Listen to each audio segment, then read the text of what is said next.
All right, I'm going to introduce our next guest. For those of you who don't plan to die, our speaker today will enlighten us on the finer points of not dying and what happens when you don't plan. Dick, can you close that kitchen door for me, please? Gail Rubin is a Doyenne of death. Did I pronounce that correctly? You did. Doyenne of death. She's the author of the award-winning book, A Good Goodbye, Funeral Planning for Those Who Don't Plan to Die. She's a TV and radio host also. A Good Goodbye is also a TV interview series on DVD and Comcast local access channels 26 and 27. Her radio program is carried online over Rockstar Radio Network. Ms. Rubin is a certified celebrant who creates memorial services for all about the person who died. She's a member of the Association of Death Education and Counseling and International Cemetery, Cremation and Funeral Association. She's also Vice President of the Jewish Christian Dialogue in New Mexico, helping to start conversation across religions. She also brought the Death Cafe concept to Albuquerque, New Mexico. Please welcome Ms. Gail Rubin.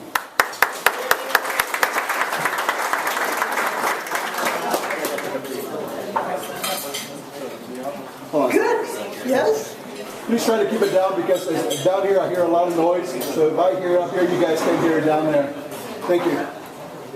Hey, how about a big hand for everybody in the kitchen for that wonderful dinner this week?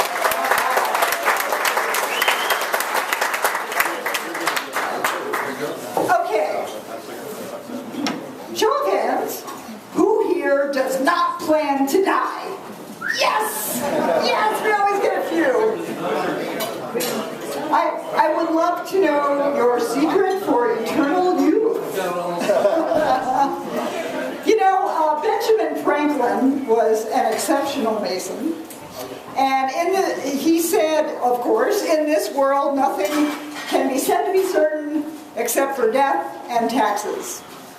And Franklin also said, by failing to prepare, you are preparing to fail. This guy was so smart. Well, you know, as far as anyone knows, humans do have a 100% mortality rate. Yet, there are figures that say only about 25% of adults actually pre-plan for end-of-life issues. That means we have 75% of the population doesn't plan to die. Now, what happens when you fail to prepare, as Franklin called it? You get unnecessary stress at a time of grief.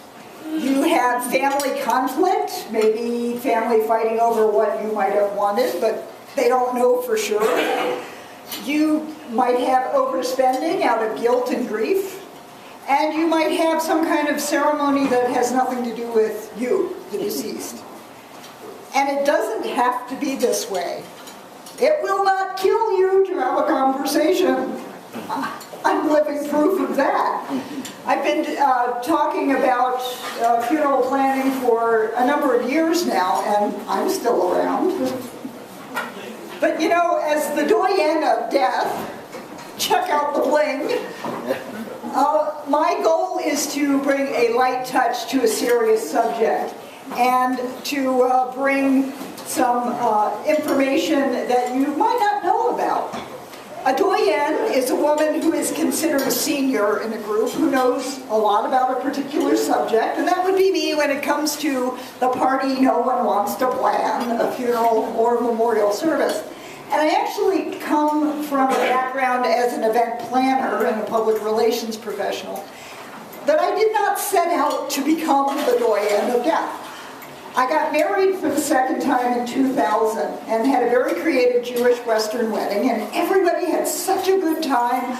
I was all jazzed to write a book about creative life cycle events and call it Matchings, Hatchings, and Dispatchings.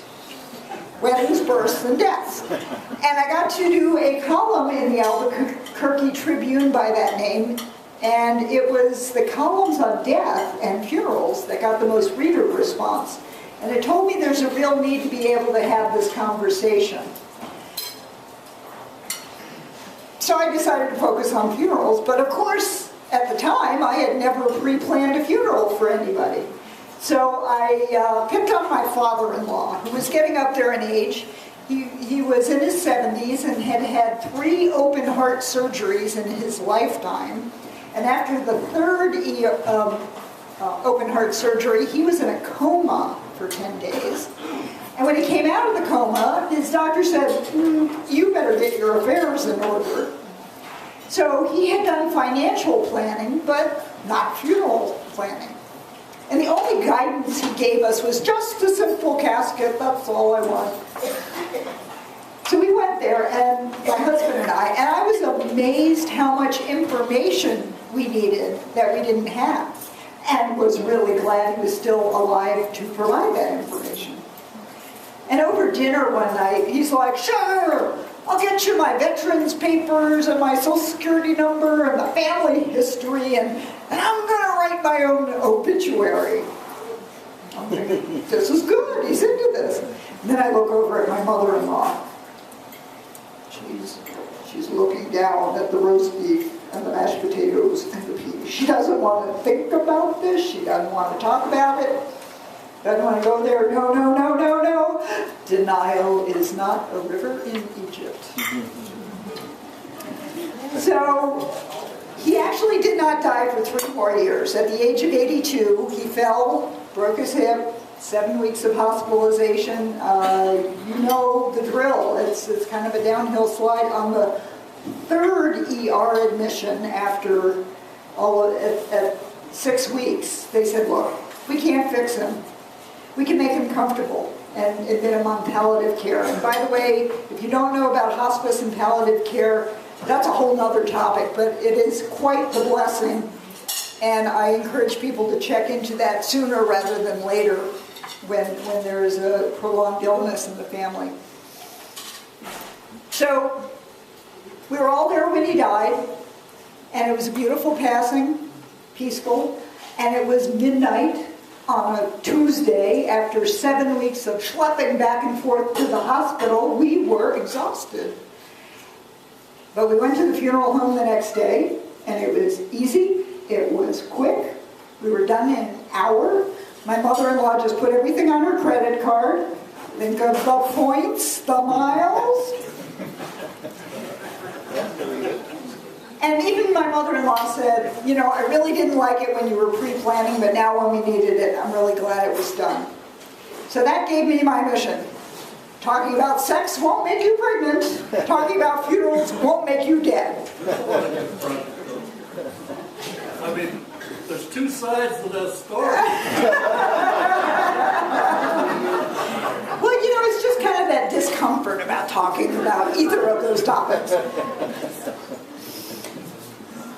And guess what? He did not write his own obituary. That actually fell short, unfortunately.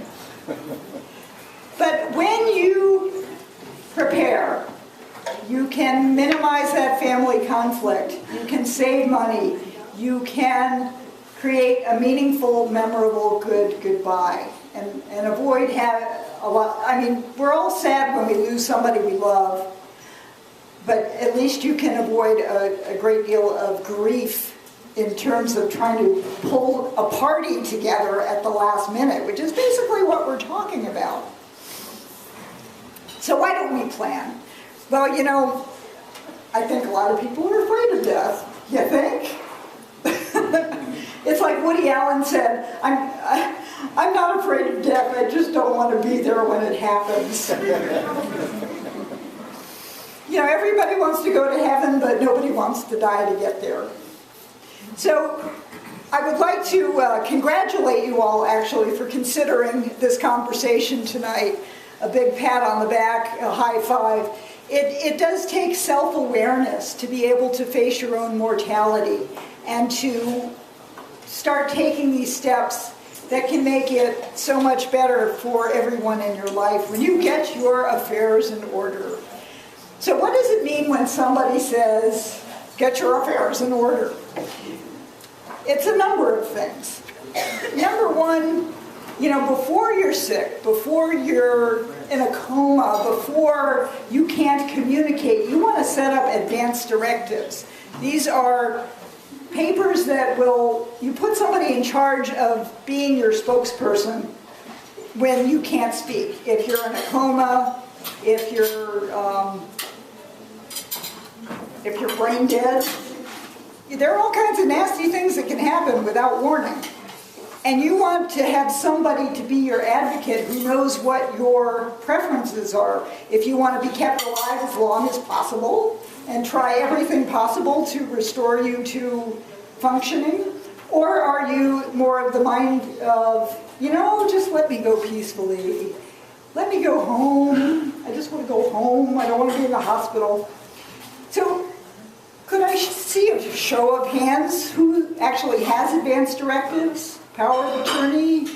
Okay, well, that's about 25%. So we seem to be bearing out those figures. It means getting your financial information pulled together.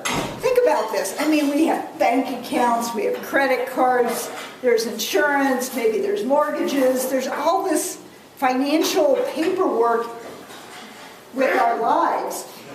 And Lord knows, I don't know about you, but how's your record keeping? Could somebody go to one file drawer in your house and find all of your financial information? You're good. Yeah.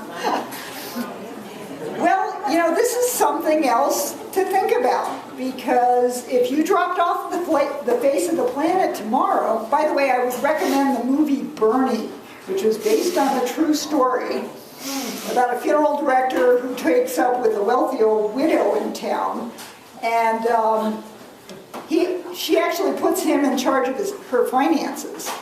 Well, I won't spoil the story, but basically he was able to access her finances after she died, but she put him in charge of it. So why wouldn't you put somebody in charge of being able to access your finances at some point? The thing is, you have to trust somebody in your family to be able to handle this stuff when you're not here. By the way, at my website, A Good Goodbye, I do offer a planning form that you can download for free and fill in, this is where stuff is located, this is who, this is what, this is where, all of those details. And I do have a sheet up front here called the 5 Things You Must Know Now Before Anybody Dies, that you might be put in charge of planning their funeral. And actually 4 of them is information that goes on a death certificate. Social Security number, place of birth, mother's full maiden name, and veterans information if they're a veteran. Where are those veterans papers? You can access a burial plot in the National Cemetery and other services, but you have to have those discharge papers. And the 5th thing in our online world, online passwords. You die and take your passwords with you? Oh my God, your family is in a heap of trouble. Yeah. It also means deciding how you want your body disposed of. Now, and it also means planning the party that nobody wants to plan. Think about this. Weddings and funerals, they're very similar life cycle events. Some families only get together at weddings and funerals. But brides and grooms, they take months, maybe years, to pull everything together. And weddings and funerals both have similar elements. You have the clergy, the flowers, the location, what's going to get said, what's going to be what kind of clothing are you going to wear, and the guest list. All your family and friends that you want to come. Now, when you've got months to alert everybody, send out the invitations, weddings are still stressful. Now, imagine if brides and grooms were planning their weddings the way most people plan their funerals and try to pull everything together in 3 to 5 days. Talk about stress. So you want to at least have a conversation with the people who would be making your arrangements. Or you could make your arrangements ahead of time too, but we'll talk about that later. So let's just put this in terms of earth, air, fire, and water. Earth would be burial, of course, and this tends to be the most expensive way to go because you're talking about buying a burial plot, getting a casket, you know, the various goods and services of a funeral home. The next one, fire, cremation, this has really accelerated in popularity. In 1985, the national average for the cremation rate was 15% of the population choosing cremation. In 2007, that had gone up to 31%. And by 2011, it had gone up to 41%. So what happened between 2007 and 2011? Anybody remember? The economy took a dive. And and a lot of people are, you know, leaning toward just, you know, direct cremation. Stick me in a cardboard box and stuff me in the oven. You can do that for about $1,000 here in Albuquerque. But, you know, that doesn't count obituaries, it doesn't count a party. There are a lot of expenses that are involved with, and by the way, a typical funeral, when you include cemetery costs, you're probably looking anywhere from $10,000 to $15,000, maybe a little less, maybe a little more if you want the really fancy, you know, high-end caskets. Then the cheapest way to go would be to donate your body to science. So I call that air, because you disappear into thin air and eventually your family gets cremated and remains back. However, if you're going to donate your body to the medical school or to another service for doing scientific research, you have to sign paperwork yourself before you die. If you die and you haven't signed the paperwork, they won't take your body. So you got to think ahead about that. And sometimes UNM won't take your body because they already got plenty of bodies. So you have to have a plan B. And there is a national service that I like called MedCure that does science research and surgical training and things like that. And they'll pick up from anywhere in the country. So something else to check into. Or water, earth, air, fire, water. If you're a veteran, you can get disposition at sea. But again, that would be something that, you know, you have to be a veteran and your family can't really be on the boat when you're dumped. Sorry. When your body is ceremoniously placed in the ocean. There is also another aspect to the Italian family. To the water disposition is something called alkaline hydrolysis, which you'll be hearing more of in the coming years. It's been in use at the Mayo Clinic since 2007, but this is basically dissolving your body in a tank with water, alkaline, and temperature, heat, and pressure, and your body just kind of dissolves into this coffee-colored liquid. The cartel does that. Yeah. Well, you know, some people think cremation's got a nick factor, but yeah. So this coffee-colored liquid is sterile. It's inert. It has no DNA or RNA in it, and it makes great fertilizer. So something to look out for in the coming years. And then one other consideration is how will you or your family pay for this? Obviously, we're looking at an expense that can be up there in the top 5 expenses that a family will face. You know, with your house, your wedding, your cars, funerals are up there. So, a couple of options. You can save money in the bank and set up something called a payable on death account or a Totten Trust account, which you can shelter up to $20,000 that can be released to whoever you name as the beneficiary. All they need is the death certificate from the funeral home. You can put it on her credit card like my mother-in-law did, but you know, who's got that kind of credit limit and isn't maxed out? There's life insurance. Now, there's different kinds of life insurance. If you've got one of those big policies that is meant to support your family for a while, like a $100,000, $150,000 policy, that's going to take a while to actually get paid. So the funeral home has a financing option of a portion of that payout is financed by a third-party service, but they get a percentage of whatever they're financing. So that's one way. There's something called pre-need insurance, which is something you arrange when you're actually talking to the funeral home. They don't get your money, and please make note of this.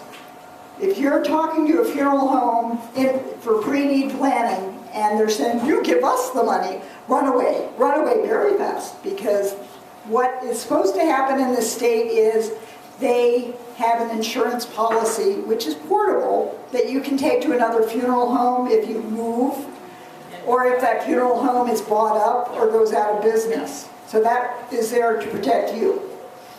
There's also another option called final expense insurance, which is an individually owned policy, anywhere from $3,000 to $35,000. So it's enough to cover your final expenses when it comes to that. And the nice thing about that is you can put it toward anything you want. It can go to airline tickets for all the kids to come together, have a big party, whatever. And if you're interested in any of those options, on your little drawing slip, if you haven't turned it in yet, there's little check boxes on there. If you would like to talk with me about that final expense insurance stuff, I would be happy to talk with you about that. Oh, and then the last one is car washes, fundraisers. I have seen families holding car washes to raise funds for funerals, and you really don't want to be in that position. You really don't. And in fact, there are online sites now, like Kickstarter.com, but that are designed for raising funds for funerals. So, yeah. So don't be those people. So you can find more information about all this stuff. I've just given you a really quick overview about some things, but in my book, A Good Goodbye, I've got religious traditions for funerals. Oh, and by the way, speaking of religious traditions, rituals are a very important thing. And the Masons here do have, I don't know the secret handshake, I don't know the secret rituals, but you want to talk to Dick Copeland. If there's a death in the family, Masons do come together to come and honor one of their own. So you want to make sure that whatever fraternity or organizations a person is involved with, that those people are alerted of a death in your family. So we do have the book, and we have another book, a little joke and cartoon book called I Died Laughing, which is written by Lisa Carlson, who is the founder of the Funeral Consumers Alliance.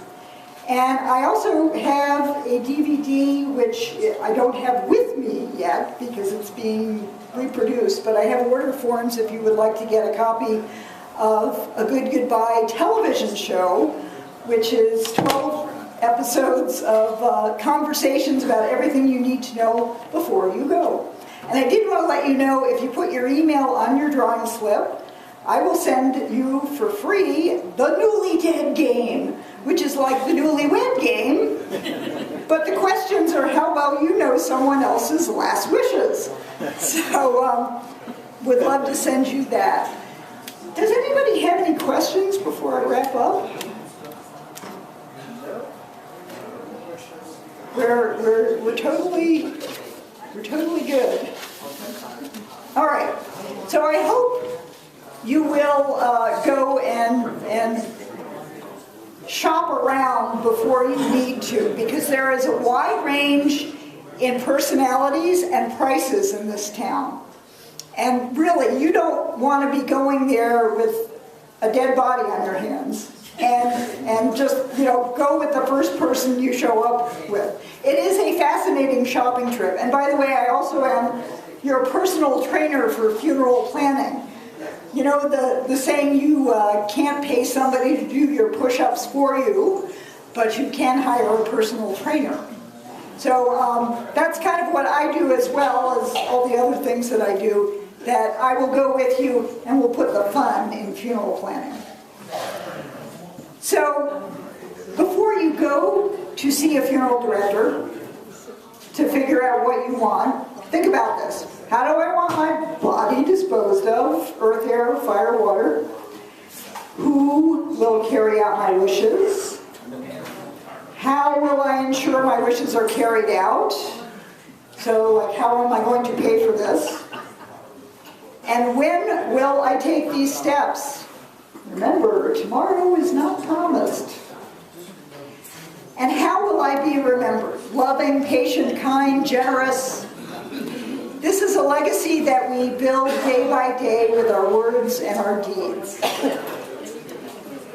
And by the way, Benjamin Franklin also said, some people die at 25 but aren't buried until 75. You want to make sure you're getting the most out of this lifetime every single day. And let me leave you with one more thing that Benjamin Franklin said. He spoke these words at the funeral of a friend in his later years. We are spirits, that bodies should be lent us, while they can afford us pleasure, assist us in acquiring knowledge, or in doing good to our fellow creatures, is a kind and benevolent act of God. When our bodies become unfit for these purposes, and instead of an aid, become an encumbrance, instead of, or afford us pain instead of pleasure, and answer none of the intentions for which they were given, it is equally kind and benevolent that a way is provided by which we may get rid of them. And death is that way. Our friend and we were invited abroad on a party of pleasure which is to last forever. His chair was ready first, and he has gone before us. We could not all conveniently start together. And why should you and I be grieved at this, since we are soon to follow and know where to find him? My friends, talking about sex won't make you pregnant. Talking about funerals won't make you dead. Start a conversation today. Thank you.